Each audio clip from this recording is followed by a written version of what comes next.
পূর্ণেন্দু পাত্রীর কবিতা মাঝে মাঝে লোডশেডিং। মাঝে মাঝে লোডশেডিং হোক, আকাশে জ্বলুক শুধু ঈশ্বরের 7 কোটি চোখ, সব আলকাত্রা মাখুক, আমরা নির্মগ্ন ও নিঃস্ব চশমায় আর কিছুই দেখি না, সকলে যা দেখে তাই দেখি। আকাশের রং তাই হয়ে গেছে চিরকেলে নীল, বাতাস কি শাড়ি পরে কারোর জানা নেই।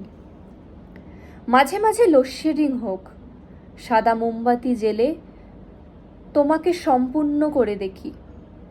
নারীকে 52 তীর্থ বলেছে শুনেছি এক কবি, আমি তার সবকটি গর্ভগৃহ, সরু সিঁড়ি, সোনার আসন, চন্দন মাটিতে থাকা কতটা চন্দন দেখে শুনে গুনে মেপে মেখে তবেই পাবো মৌরি ফুল।